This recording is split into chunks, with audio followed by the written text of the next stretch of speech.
Welcome to Madhu's Online Academy.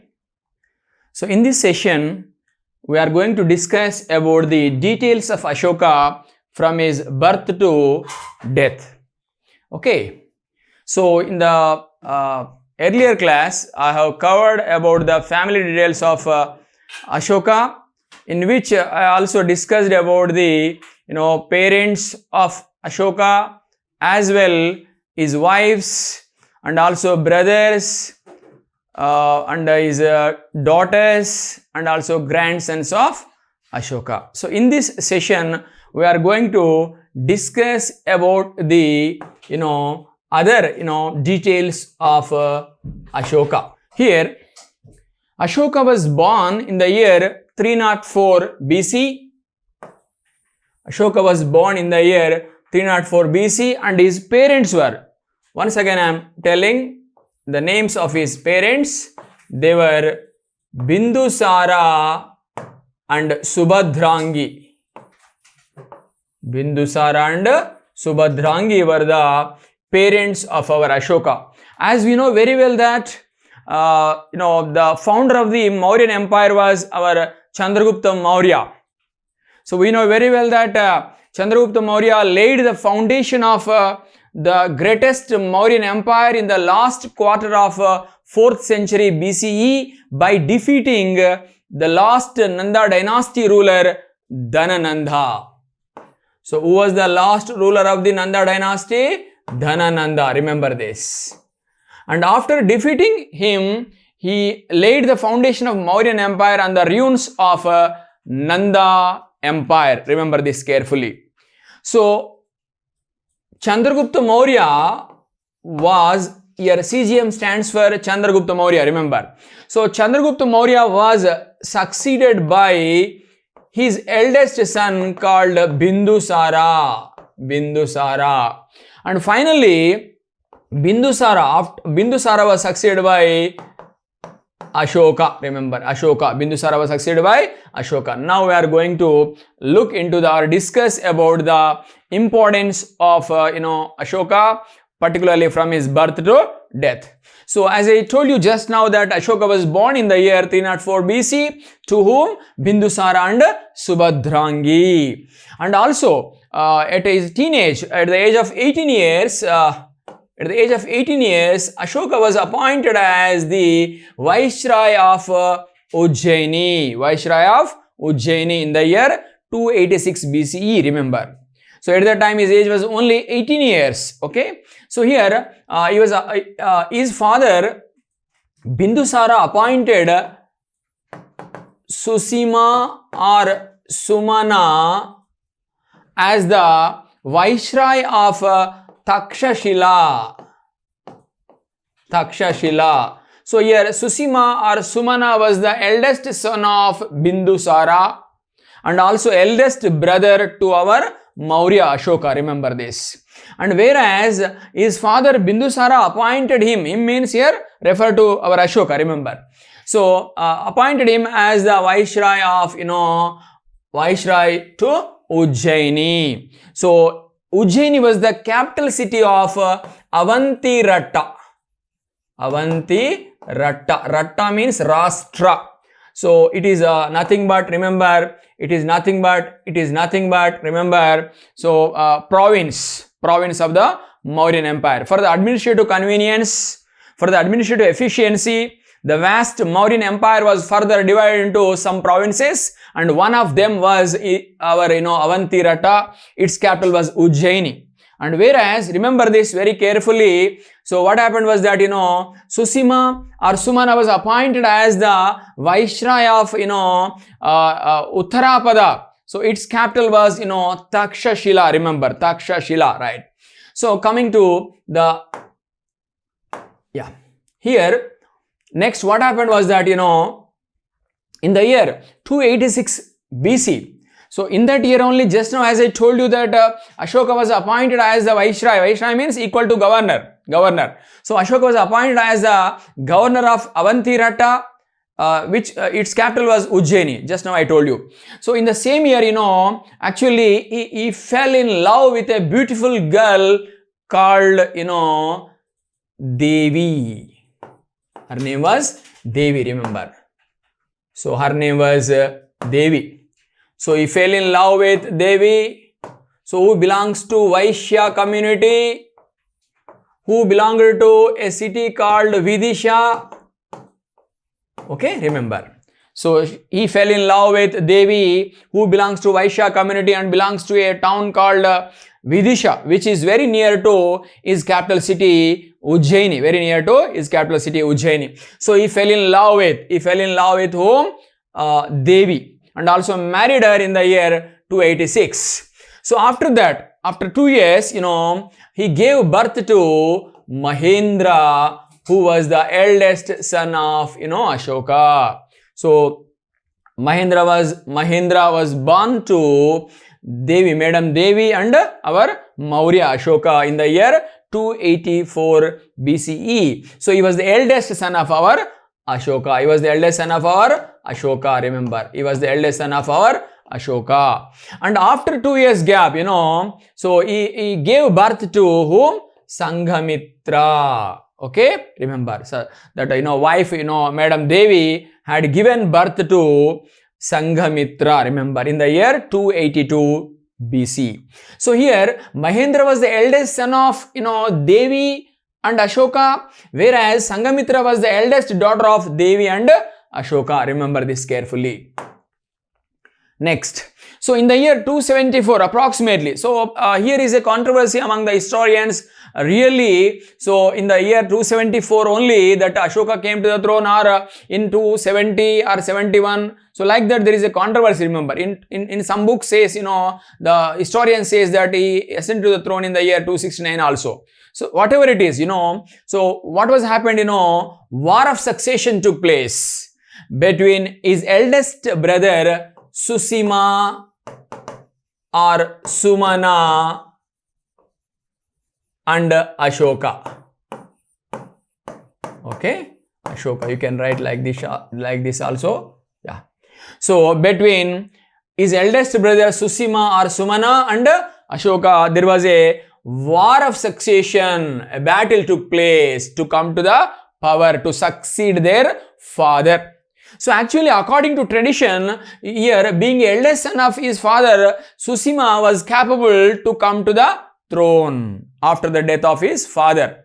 But what was happened, so a war of succession took place between these brothers, and in which, Ashoka emerged as victorious by killing his 99 brothers, including his eldest brother Susima or Sumana. Just, he killed his 99 brothers, including his eldest brother Susima or Sumana. Just spared his youngest brother called Tissa or Tishya. Remember that. Okay. So according to, so I'm speaking all this by depending on the Ceylonese Buddhist Chronicles. Ceylon Buddhist Chronicles, remember, Ceylonese Buddhist Chronicles, namely Deepavamsha and Mahavamsha, remember. So according to Ceylonese Buddhist Chronicles, Deepavamsha and Mahavamsha, Ashoka had assassinated his 99 brothers, including his eldest brother Susima and Sumana, and also came to the throne and succeeded whom? His father. Remember this carefully. So actually, earlier during the lifetime of, during the rule of his father, that is our Bindusara, what happened was that, Bindusara, some incident, some event happened. So what was that? I'll tell you now. So actually here, just now as I told you, Susima or Sumana was appointed as the Viceroy of, Uttarapada. Its capital was Takshashila. Or you can write like this, Takshashila, right? Where people revolted, against his maladministration, bad administration. Not only one time, many times. So once what happened, Bindusara, deployed our, Ashoka from Ujjaini to Takshashila in order to suppress the revolt at Takshashila. What happened? During the rule of Bindusara, So here in Takshila, people revolted against the maladministration of, so our his eldest son and Prince Susima or Sumana. So Susima or Sumana, utterly, spokenly failed in order to suppress the same, the people revolt there at, which was broke out at his capital city Takshila. So then what happened, Bindusara ordered his another son, second son, who was also Viceroy at Ujjaini, to go to Takshila and suppress the people's revolt. So then accordingly Ashoka went to Takshila, where he suppressed the revolt at Takshila. So this event, this particular incident or event, clearly denoting that who is capable and who is incapable to succeed his father. So this incident clearly denoting, clearly saying, speaking that Ashoka is capable to succeed his father than his elder brother Susima or Sumana, because he utterly, spokenly failed to suppress the revolt at Takshila. So that shows his inefficiency in the administration. So that's why Ashoka is capable to succeed his father. This was the event which was happened during the reign of his father Bindusara. Coming back to our area, yeah. So what happened finally? What happened in the same year that Susima died? Susima died. Sumana or Susima died. So later Ashoka ascended to the throne. Remember here. So Ashoka's coronation was held in the year 270 BCE. Remember, Ashoka's coronation was held in the year 270 BC. Remember, and also immediately after that, he appointed his youngest brother. His name was, just now as I told you, Tissa or Tisya, as his vice regent, as a Uparaja. Uparaja, vice regent means Uparaja. So Ashoka had appointed his youngest brother, so Tissa, as his vice regent or Uparaja. So he was the brother of Ashoka. So Tissa was the brother of Ashoka. So he was there in that post, between or from 272 to 66 BC. Remember this. Next. And coming to our Asandimita, So Asandimita was the Agramahishi or Pattamahishi. Remember, Pattamahishi or Agramahishi, which means, chief queen between 272 to 40 BC. Remember, 240. So she was the chief queen or Agramahishi or Pattamahishi of our Maurya Ashoka. Remember. Next. So here Sanghamitra marriage was held in the year 268 BC. So she married Agni Brahma. She married whom? A person called Agni Brahma, and also given birth to a male child who was given a name as Sumana by our Ashoka. So this Sumana was the son of Sanghamitra and Agni Brahma. Remember Agni Brahma, who was born in the year 267 BC, for whom that newborn baby Ashoka had given a name as Sumana. Why? Means earlier, if something was happened, so what was that? Just now as I told you, war of succession. War of succession. War of succession. If war of succession took place between him and his eldest brother Susima or Sumana, if he had killed him, assassinated him, after that Ashoka felt very unhappy for that, very bad for that. He might have remembered all the memories with Sumana or Susima in his childhood. That's why now, so he decided to give this name Sumana to whom? The newborn baby, to whom is daughter, beloved daughter, eldest daughter Sanghamitra, and called that boy as Sumana. That's it. Next. Here. So, and also Ashoka later, converted into Buddhism by a person called, by Nigroda, remember, who was 7 years old only, who was 7 years old boy, right? So later Ashoka converted into Buddhism by Nigroda according to some sources, right? And also Tissa was also, converted particularly into Buddhism by, he was given ordained by whom? A scholar, a sannyasi, monk or scholar called Mahadhammarakshita, or in Sanskrit Mahadharmarakshita, remember. So even his brother Tissa was also converted into Buddhism by whom? He was ordained by Mahadhammarakshita. Mahadhammarakshita, remember this. And after that, what was happened, that Tissa was replaced by Mahendra. So now Mahendra was appointed as, Uparaja or vice regent to our Ashoka in order to assist to him in discharging the duties. Okay. So earlier he appointed whom? Tissa as his, a vice regent. Okay. So between 270 to 266. After that, Mahinda or Mahendra.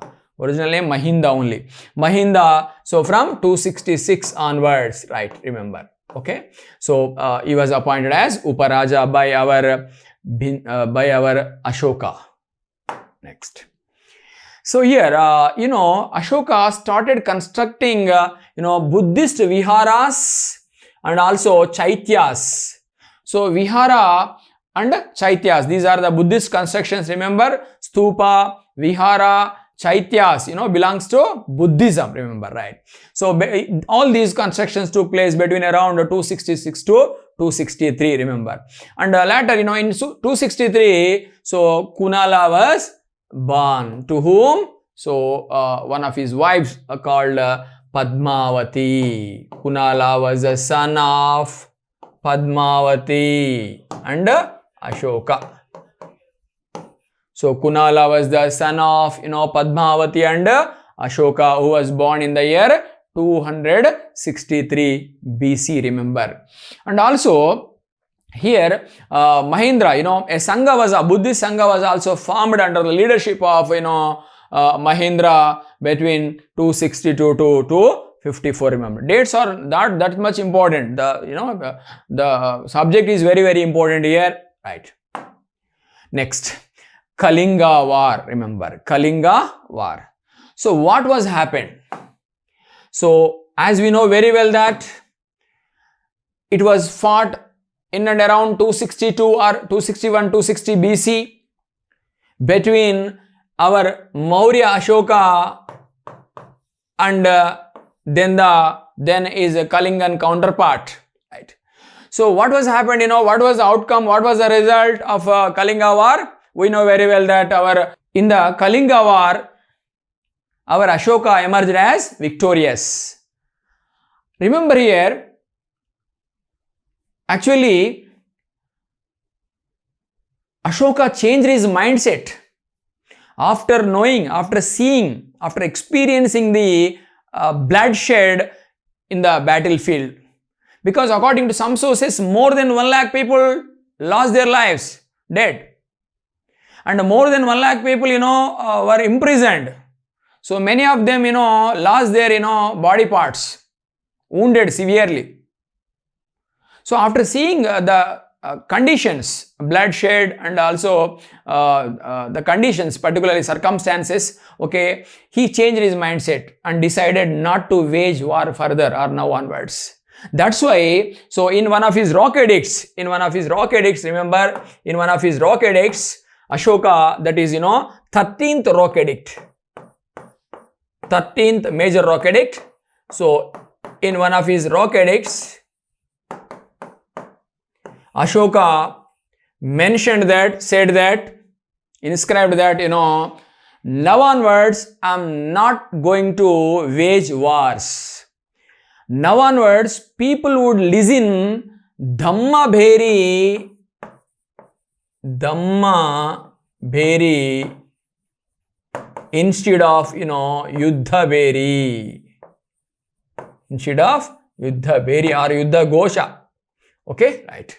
So now onwards, people would listen, the bells of Dhamma, but not the bells, drums, not the bells of the war, not the bells of the war. So this type of assurance was given to his beloved people by our Ashoka. Remember that Ashoka also used to consider his beloved people as, all men are my children. In Prakriti, he used to say like this, Savve jana pajamama, which means, if we translate the same into English, we get a new line that is, all men are my children. So he used to consider his people as his children, equal to his children, remember. So that's why, in order to particularly, welfare of the society or welfare of the public at large, so he decided and also announced that he is not going to wage wars for the welfare of whom?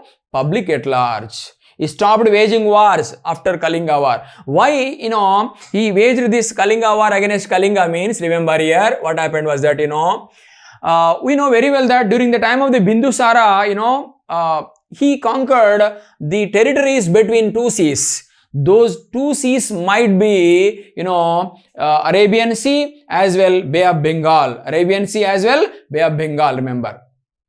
So, but, which kingdoms were conquered by him? Which kings were defeated by Bindusara? We don't know. So, who is saying all this information to us? Lama Taranad, who was a Tibet historian. So, according to Lama Taranad, who wrote a book called History of Tibet, in which he also mentioned about our, king, Bindusara, that Bindusara had also conquered the areas, territories between two seas. That two seas might be, Arabian Sea and Bay of Bengal, remember. This is our perception. This is our interpretation, remember. But, which kingdoms were conquered by him? We don't know. And which kings were defeated at the hands of our, Bindusara? We don't know. So, by that time, majority parts of the present India were, under the control of the Mauryan Empire, in particular Bindusara, according to Lama Taranad's, writings. But, with what reason we don't know, this Kalinga area was not under the control of, not part of the Mauryan Empire during the time of the Bindusara. Even after that, Ashoka also, remember, Ashoka also. That's why, what happened, just to promote, just to encourage the trade and commerce relations with, to establish the trade and commerce relations with the, southeastern countries, just he targeted, Kalinga. He waged war against Kalinga to conquer it and conquered it, remember. So, there is a saying. So, the British historian Bunyan says, that, Ashoka, particularly, Julius, there is a quotation, a famous quotation, world famous quotation, that is Julius Caesar's quotation. So, in Rome, for the first time, he occupied the Rome city, and also where he declared himself as a emperor. Emperor means ruler. So, Julius Caesar, after occupying Rome, he declared that, he declared, himself many things. He claimed many things, but one of his famous quotation is, Veni Vidi Vici in Latin. So, which means, I came, I saw, and I conquered. So, when Julius Caesar, went to cross some very dangerous, river to conquer the outside territories of that particular river. So, he went there and also observed the situation and also crossed it successfully and conquered it. So, at that time, he said like this. How? So, what is that? So, I came, I saw, and also I conquered. So, likewise, Julius Caesar first, I came, I saw, after seeing he conquered, after observing it he conquered. But, Ashoka able to know many things or learned many things after conquering something. What he had conquered? Kalinga. After conquering only, he was able to know the truth. Not before that. But Julius Caesar knew it, before he conquered, conquered, that part, right, remember. So, here, Bunyan said like this, okay. Next. So even 13th Rock Edict. So I want to add some more points to the 13th Rock Edict. We know very well that Ashoka was the first Indian king to give inscription.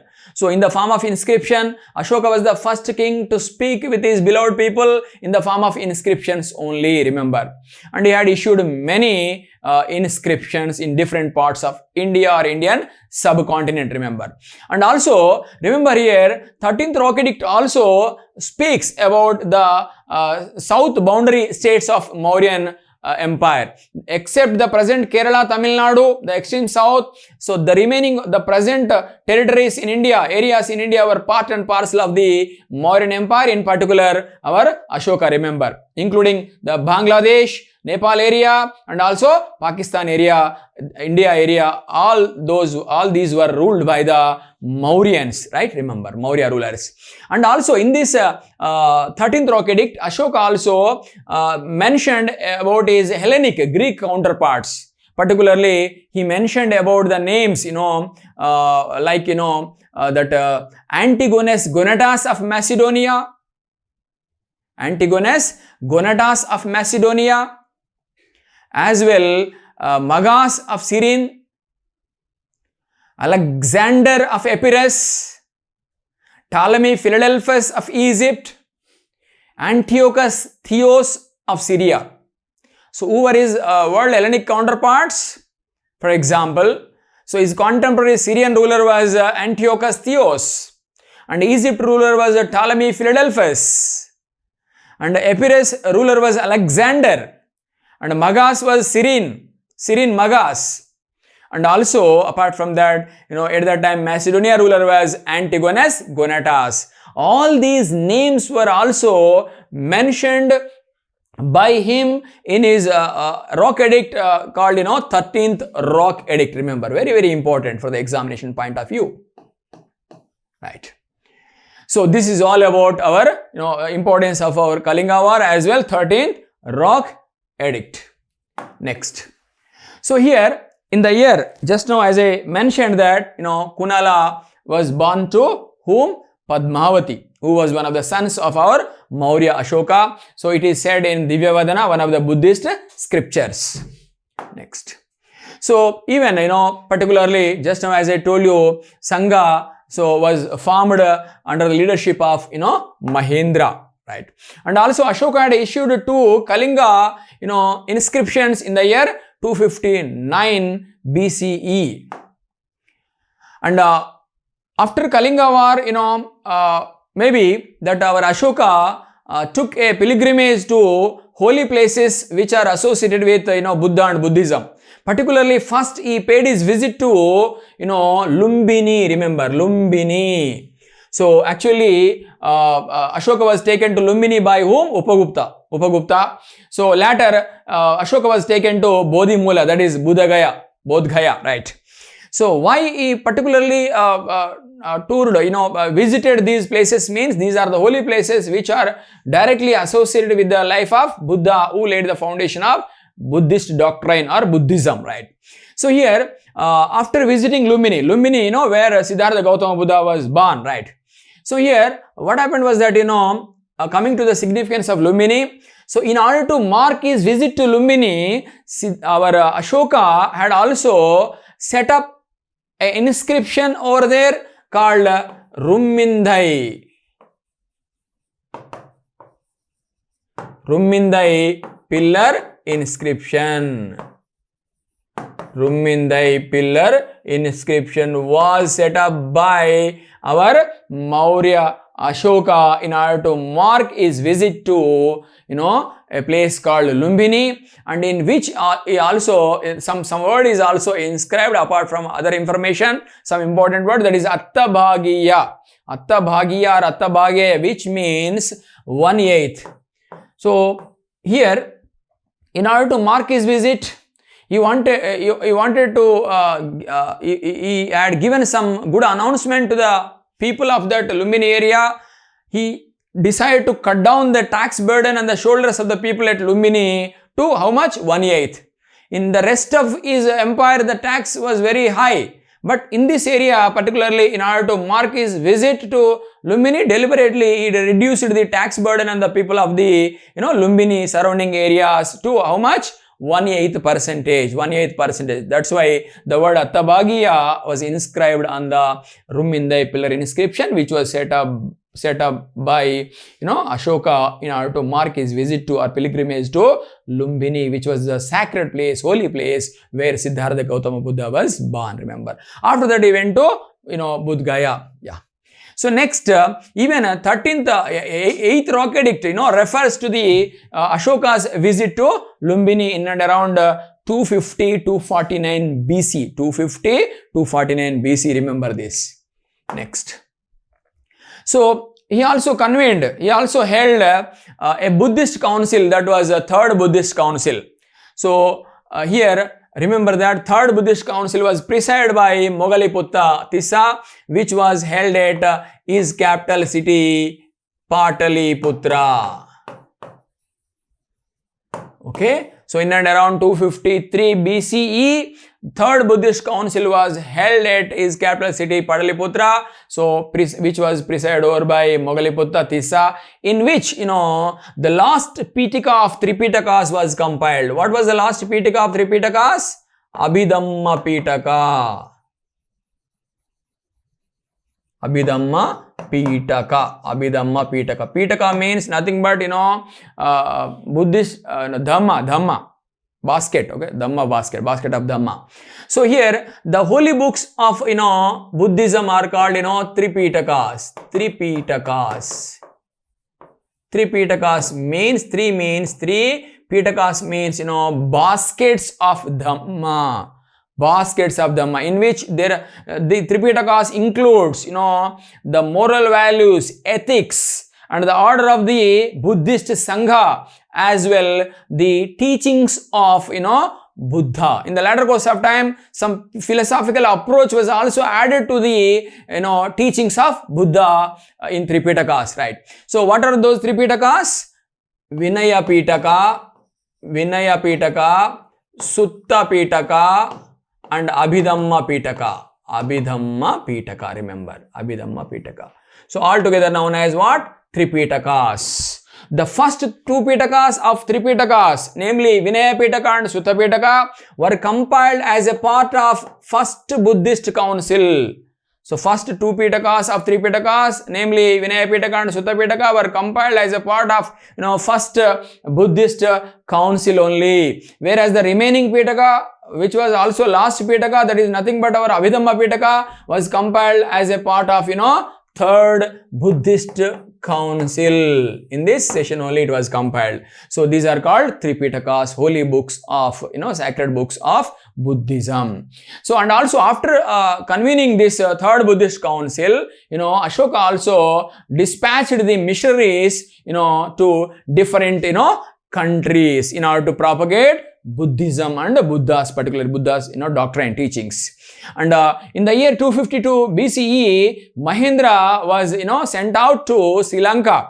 So when he was going to Sri Lanka, while on his way to Sri Lanka, Mahendra, who was the eldest son of our Ashoka, also paid his visit or visited his beloved mother Devi at Vidisha. So when he was leaving for Ceylon or Sri Lanka, so on his way he also visited his beloved mother Devi at a place called Vidisha in and around 252 BC. Right. Next. So here what was happened, in the year 240 BC, our Asandimita, who was a Pattamahishi, who was a Agramahishi, or otherwise chief queen of Ashoka, lost her breath, died in that year. So after that, what was happened, Tishyarakshita was made as Pattamahishi. According to Divyavadana, a Buddhist scripture, Buddhist text, so the place of Asandimita was filled with whom? Tishyarakshita. Tishyarakshita was announced as the chief queen of our Ashoka. So right, that's it. So after that, what was happened, here something was happened. What was that?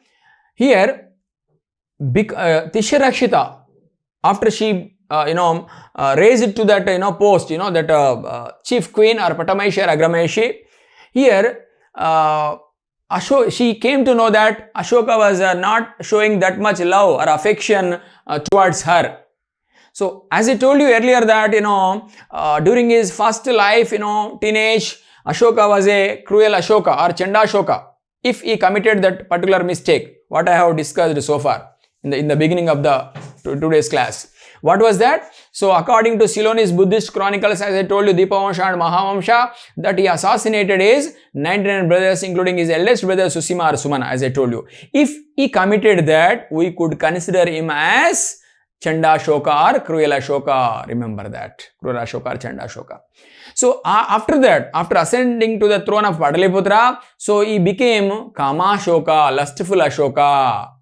And also he married many, girls. Okay, right. So then he used to show much affection or love towards all his beloved wives, including Devi, Asandimitta, Karuvaki, Padmavati, Tishyarakshita and so on. Okay, right, that's it. So, but now Tishyarakshita expecting more affection, more love from whom? Ashoka. But by that time, already I have told you, Ashoka embraced Buddhism. So Ashoka was already moved closely towards, Buddhist principles. What are the examples for this? For example, he paid his visit to Lumbini, that is number one. So moving closely with the Buddhist, doctrine. Example, he paid his visit to Lumbini. Next, in one of his inscriptions called Babru inscription, so some lines were inscribed. What are they? Buddham Sharanam Gacchami, Dharmam Sharanam Gacchami, Sangham Sharanam Gacchami. These lines also referring that Ashoka moved, walked towards Buddhist doctrine, Buddhism, Buddhist principles, remember. And apart from that, he also convened third Buddhist council, which was presided by Mogaliputta Tissa. Third Buddhist council was also held by him at Pataliputra, just now as I discussed, right? So depending on all this, okay, we could opine that he was walked towards, by that time he walked towards Buddhism and Buddhist principles. That's why he was always, saying Buddham Sharanam Gacchami, Dharmam Sharanam Gacchami, Sangham Sharanam Gacchami. So that's why he was not able to show that much affection or love towards his chief queen Tishyarakshita. That's why she felt like that only. This was the feeling of in the mind of Tishyarakshita. That's why she did something wrong. What was that? Here Ashoka always showing his love towards what? That Bodhi tree where Siddhartha Gautama got enlightenment. Remember, Bodh Gaya. So if I destroy this tree, so I could shift the love onto me. This was the perception, this was the idea, this was the thought generated in the mind of Tishyarakshita, who was the chief queen of Ashoka. Accordingly, she was trying to destroy the Bodhi tree because of jealousy feeling. So jealousy against the Bodhi tree.